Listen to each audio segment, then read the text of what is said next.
Por isso que o Michel fala muito dele, né?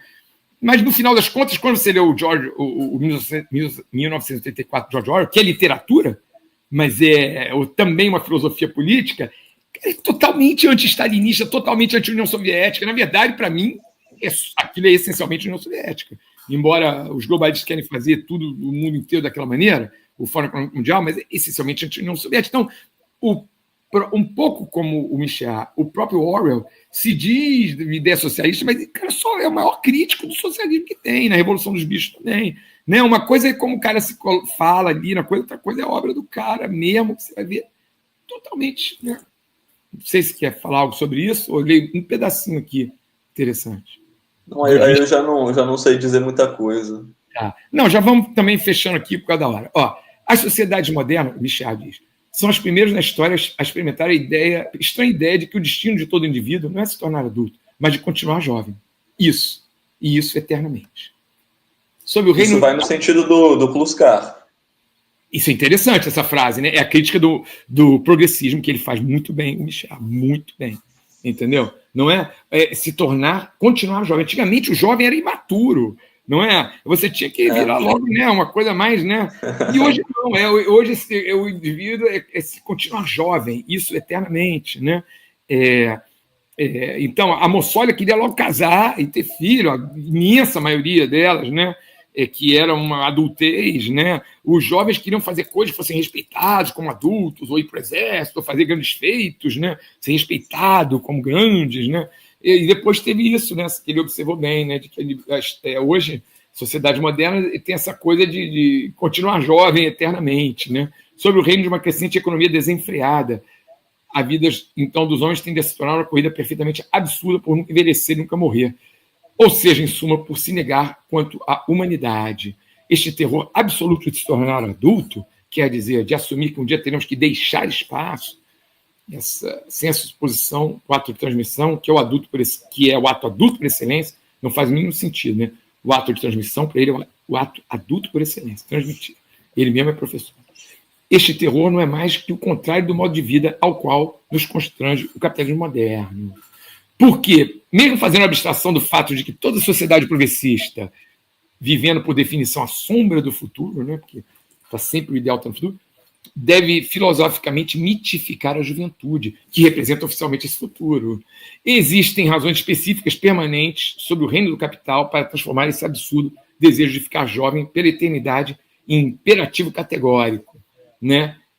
Olha, acho que já está bom da citação. Quer dizer, essa crítica é fantástica, entendeu? Mas... E aí não sobra mais nenhuma autoridade e não sobra mais nada para transmitir. Exatamente. Agora, esse é um ponto importante para ele, que ele chega até a falar da dignidade das pessoas comuns, né? Que ele tira do Orwell. Então você acaba agredindo os valores das pessoas com esse culto do futuro.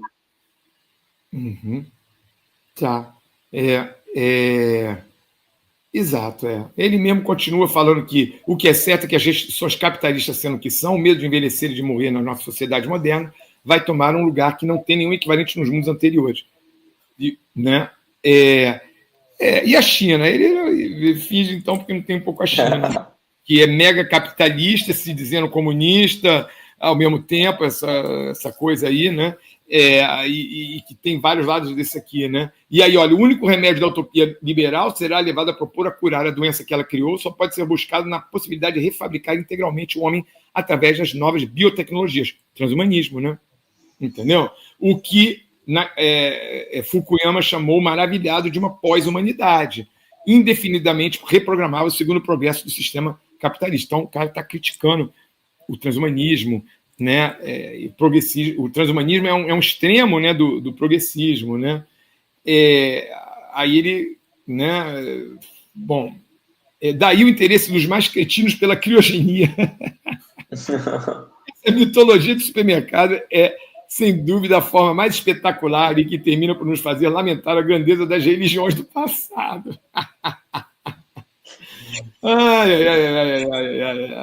É isso aí. Depois ele critica que, olha, a ideia segundo a qual a sensibilidade socialista seria coligada no plano filosófico com as doutrinas de esquerda é uma ideia pré-concebida que na França remonta em essência ao affaire Dreyfus. Então, ele diz isso, quer dizer, por isso que ele diz que, para ele, esquerda e socialismo são diferentes. Olha, faz um certo sentido numa certa coisa, mas hoje em dia não vale mais a pena. O que é socialismo hoje em dia?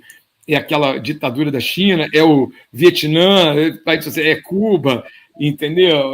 São os países que se dizem socialistas, comunistas, né? E aqueles caras que dizem, não, mas eles não são comunista na verdade, mas aí é papo, cara, não papo. Um vai dizer que é socialista, outro vai dizer que não é comunista. É uma desculpa, né? E eu não aguento mais essas ditaduras, seja elas de onde vier, entendeu? Autoritarismos, hipercontroles, né? O Fórum Econômico Mundial vive admirando a China, entendeu? Sabe? Sendo mega capitalista e ao mesmo tempo admira a China como sociedade de modelo. E a sociedade é de vermelho, comunista, usa o nome Partido Comunista.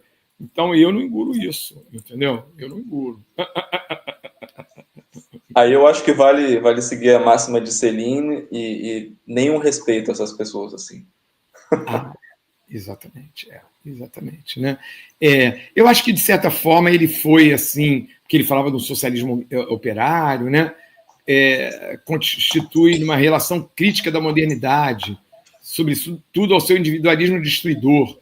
Inicialmente, o termo socialismo foi forjado por Pierre Leroux, olha só, um francês, precisamente para designar o contrário do individualismo absoluto. Olha, legal, mas o que era essa noção de socialismo no Pierre Leroux, na metade do século XIX, era uma coisa, eu também acho bonito, não sei individualista demais, mas na prática foi levando para outros lados. E, para mim, o Michéa é nostálgico dos tempos dele, um pouco de juventude, onde ele vivia no meio socialista, um pouco de... o meio operário assim, de sindicatos franceses muito forte, mas também muito forte na França, tinha uma certa solidariedade ali no meio, e tinha muitas coisas agradáveis. Eu mesmo vivi em comunidade com uruguaios, né? Que tinha coisas agradáveis, entendeu? Você não se sentia sozinho, perdido, se ajudava em algumas coisas. Se um tinha um carro, vinha e ajudava com o outro, não precisava só ter um carro só, bastava alguns carros para aquela comunidade. Mas hoje isso aí virou outra coisa, eu não, sabe? Tem alguns aspectos interessantes, entendeu? Mas serve para Eu queria conhecer um pouco mais dessa história do Bloco do Leste e tal, como é que foi. O quê? Olha, essa experiência deles, mas... foi horrível, né, cara? Tem uma outra coisa ali interessante, mas foi horrível. O melhor disparado é a Iugoslávia, né? Disparado, quero compreender melhor. Por isso que a OTAN, os globalistas, deram um jeito de acabar com a Iugoslávia, né? Agora, como é que é? A Líbia também tinha vários aspectos, sei lá, socialismo, ele não se dizia de esquerda desde quando o Gaddafi é de esquerda. Não. Porque ele era anti-imperialismo. Quem disse que anti-imperialismo árabe é de esquerda? De jeito nenhum, entendeu? De jeito nenhum, só anti-imperialismo árabe, né? E lá você tinha também um nível de vida altíssimo, né? Na Líbia, né? Também foi destruída, os dois foram destruídos, né? Tanto a Líbia quanto a Iugoslávia, né? Eu gostaria de entender até melhor a coisa da Iugoslávia, mas já falei com iugoslavos, né? Falavam que, olha, se vivia muito bem lá. Tinha uma repressão. Pois é. Mas se vivia muito bem, muita coisa, e não era muito. Você podia sair do país. Nos outros países, União Soviética, todos os outros países, cortina de ferro, Iugoslávia não é cortina de ferro, não. Você não podia sair do país. Não. Para um país capitalista, não podia. Né? Os caras morriam tentando sair de Berlim Oriental, né? Mas na Iugoslávia podia. Tanto que eu encontrei, quando eu era jovem, um monte de casais jovenzinhos iugoslavos em Veneza, que é perto ali deles, entendeu? Os caras deviam vir rapidamente ali, né? Então, é muito grande. Então, tem coisa interessante na Iugoslávia, né? Eu tenho uma curiosidade desinteressada mesmo de saber como é que era, se funcionava, se a vida era ok, pelo menos. Bom, cara, eu acho que vida e tal. O nível de vida era bem melhor e tinha essa liberdade de vir. Isso é muito melhor, né? Então, já é outro papo. Mas, então, eu acho que eu entendo o Michéa, que deve ter uns 10 anos a mais que eu, sei lá, 15 anos a mais que eu, né? Por aí, talvez um pouco mais, talvez 20. Ele viveu aquilo. Bom, ele era, então, da geração dos amigos mais novos dos meus pais. Né? E que eu vivi aquilo, tem uma certa... Já encontrei outros franceses que tinham uma certa nostalgia daquele sindicalismo solidário que tinha na França, que foi todo desmantelado, não sobrou quase só pelego hoje. Né? Tanto que os coletes amarelos, né, falam assim, Pode vir sindicato, mas eles já não levam muita fé, entendeu? Então, hoje, todo mundo sabe que foi tudo desmantelado. Né? Os coletes amarelos se diz não somos nem de esquerda nem de direita, né? Nós queremos ação, coisas boas que se façam em prol da população. Coletes amarelos, não é à toa, Etienne Chouard, assim, um dos ídolos dos coletes amarelos. Bom, cara, eu acho que te deu uma boa volta aí. Eu posso só falar uma coisa. Verdade. Não é para aqui, por uma coisa aqui do Samuel Sena para terminar. Sim, Orwell foi trotskista e anarquista. No contexto, serviu como propaganda anti-stalinismo. Foi fomentado pela CIA. Mas isso não significa escrever besteira. Não sei, preciso de mais provas de saber que foi fomentado pela CIA. Mas isso não quer dizer que ele escreveu besteira, porque o livro dele é fantástico. Serve tanto para criticar os dois livros dele, né? A Revolução dos Bichos, né? E o 84, tanto para criticar ditaduras ditas comunistas, né? Quanto outras, né? Que queiram fazer aí, que sejam, digamos, que sejam anticomunistas. Só uma coisa, eu não sei onde ele foi trotskista. Se ele foi trotskista, não aparece no livro dele. Não aparece, cara, ao contrário. Os cara o tal do Brownstein, que aparece lá no 84, acho que é Brownstein, não tem nenhum elogio a ele. Isso aí, para mim, são as narrativas que jogam sobre as coisas. Eu conheço muito bem esse livro, não vejo nada de trotskista no 1984. Aliás, nem no Coisa dos Bichos, Revolução dos Bichos. Nada de trotskista. Vejo uma crítica total àquela coisa soviética lá, entendeu? E a outras ditaduras aí possíveis, né? Sabe?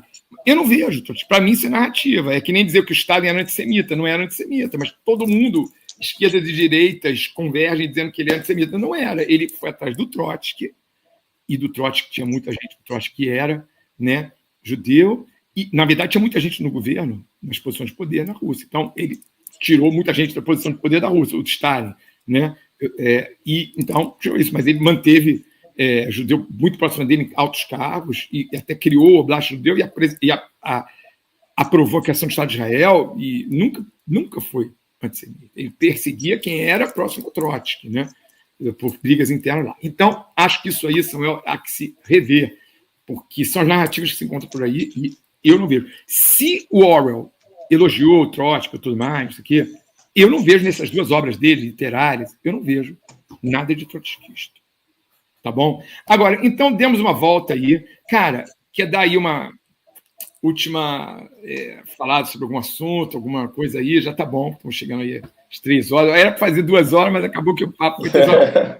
A parte política, tudo bem. Vocês podem escutar como né? Depois faço o áudio também, coloco no Telegram. Escuta como Você tem algo aí a dizer como uma conclusão final ou uma abertura? Só que eu achei legal esse papo, assim, meio por livre associação, e de repente poderia tratar de algum tema desse de forma mais preparada, se houver interesse. Essa parte do Micheá, do Kluskar, do Schwab. Kluskar, essa pode trazer coisas desse. Tem outras coisas, né? Depois tem outras citações, né, do Schwab, que a gente pode ver, né? O Samuel Sena diz: livros que corroboram a tese que a nova esquerda, a pós-Guerra Fria e o neoconservadorismo vêm do trotskismo. Não tem nenhuma ideia, não tem nenhuma dúvida que vem do trotskismo. Concordo totalmente, né? Sacou? E eu não acho que o Stalin foi antisionista. Ele reconheceu mas tem que rever isso. Eu estou estudando pra caramba, eu leio horas e horas sobre isso para poder falar isso que eu estou falando. Então, eu entendo que o Samuel não sabe disso. Quase ninguém sabe disso. Eu faço horas e horas lendo, cara, em inglês para poder afirmar isso que eu estou falando. Não era, leio coisa de russo, leio coisa, um monte de gente. Não era, entendeu? O cara, toda a narrativa holocausto sionista foi feita através do Stalin. Sem ele não dava para fazer. Tá? E ele é o que apoiou a criação do Estado de Israel. Tá? Então, não era antisionista. Agora, numa segunda fase, depois ele não permitiu os judeus imigrarem massivamente para Israel. Provavelmente por isso que depois envenenaram ele. Entendeu? Porque se imigrasse, acabava a elite da União Soviética. Que quando o Khrushchev, depois, mais na frente, começou a liberar para imigrar, e depois o Gorbachev, acabou a União Soviética. Porque a elite era essencialmente judaica ou casada com judios, né? Essencialmente. Então, quer dizer, mas agora, tudo isso, eu sei que a maioria das pessoas não sabem, por isso que eu passo horas e horas lendo, cara, horas e horas lendo inglês, para poder dizer essas coisas. Mas, bom, isso aí foi um adendo, desculpa aí, depois a gente discute mais essas coisas, Samuel, em outras coisas aí também, tá? E, cara, o Jorge, vamos voltar aí a falar de língua, a gente não falou muito da língua francesa, como alguém citou ali, que a língua francesa ela é meio bizarra, né? Meio germânica, não é latina. Olha, ela não é 100% latina, da mesma maneira que o inglês não é 100% germânico, né? Mas é verdade, a França é um meio caminho entre esses mundos, assim. Mas a Inglaterra também, né? A Inglaterra também não é totalmente germânica, a língua é germânica. Não é mas quem criou a Inglaterra foi a França, né? É verdade. Foi esses normandos vindo da França, realmente. Pardieu et mon droit é o slogan, né? Qual é o slogan da realeza inglesa, né? Pardieu et mon droit. Em francês, gente. Em francês. Cara, então vamos voltar a conversar sobre essas coisas e sobre a questão linguística, sobre a questão do francês. Depois, outro dia, a gente vai voltar. De política eu falo muito menos, porque eu entendo muito menos. Mas você entende os pensadores franceses, que eu chamo de filosofia política. Isso aí você conhece um pouco. Os mais contemporâneos, assim, eu acompanhei um pouquinho esse debate, mas faz um certo tempo que... Esses aí que a gente falou, você conhece, né? Então, é suficiente. Né? Não é? E outra coisa, gente, deixa os comentários. Comentário é a melhor coisa. É isso que... Não tem dinheiro, não tem nada aqui. O que é o retorno. Vocês é que é o legal. Entendeu? É o retorno. Então, deixem comentários, perguntas, coisas.